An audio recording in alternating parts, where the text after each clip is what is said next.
Hi, thanks for joining me to create your little mini pumpkin trio. So the first thing you're going to do is grab your mini pumpkins and put your leaves on. So this is the bigger of the three pumpkins. The big one's going to get 6 leaves. The two mini pumpkins are just going to have 3 leaves. And I'm just gluing these on.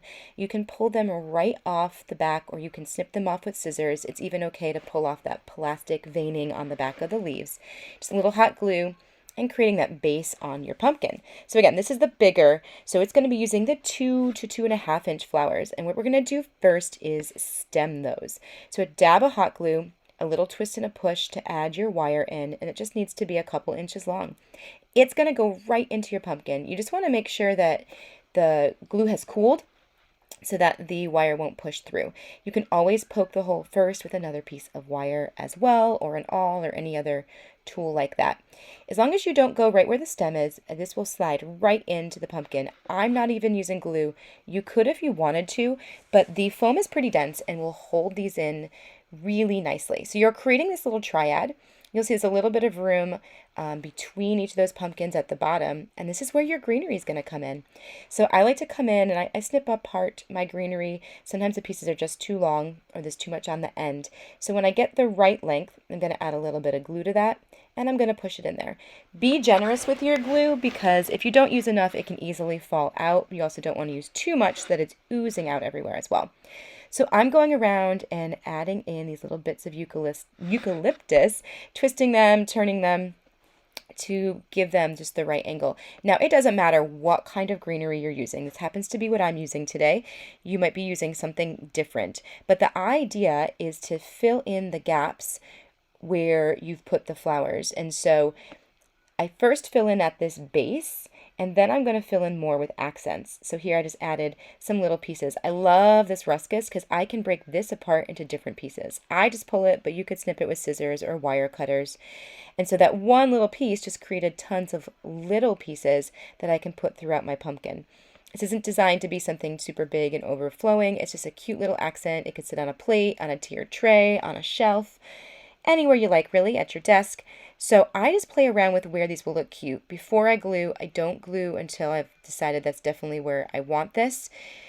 You can create as much of a base at the bottom. You can have as much jutting out between flowers or at the top as you want. So again, I just add a little dab of hot glue, squeeze it between the flowers and the other greenery. I'll always give this a good shake at the end just to make sure that nothing's going to fall out if it were to topple over or something like that because it is really lightweight. As I'm doing this, I've also got this fun ruscus here. You're going to notice I love to break apart my greenery into as many pieces as I can. It's a pretty long piece, so if you have something really long like this, you don't necessarily want it coming out too high. So breaking it into pieces means that you have more pieces to add. So again, pull with your fingers or chop with scissors. This is a really fun way to play with textures in this as well. You wouldn't think I could fit so much into one tiny little 4-inch pumpkin arrangement, but you can. So once you've added in these pieces, you're going to notice I keep spinning it, looking at it from different angles. That's really the most important thing. If you just look up from one side, often you'll miss a section. So now I'm going to add in this baby's breath. We're at that filler stage to add a pop. It could be something neutral. It could be an accent color. And again, you're noticing I'm almost having to like pull the flowers apart a little bit to squeeze this in. These might have stayed on their own, but I still like to add a little bit of hot glue just in case, especially with something like this that I think little kids might want to pick up. You could add in anything you want, fun dried fillers. You could go outside and grab something from nature like these pine cones. And the pine cones themselves, they're really teeny tiny. I see these ones in my yard all the time, but you could also get them on Amazon. You could add any other little fun things you have lying around the house, little pieces of leaves from outside, fun dried grasses. This is just a chance to be creative. I'm adding a little bit of a bunny's tail here. I think I'm just adding the one as that like pop of interest, although later on, if you're looking at it and you decide you want more, you could add more. Your kit will have a few extra pieces. It doesn't mean you need to use every single thing that's in your kit. It's really up to you what your style is, what your look is, and how you want to make your pumpkin trio unique. Not every pumpkin has to be exactly the same.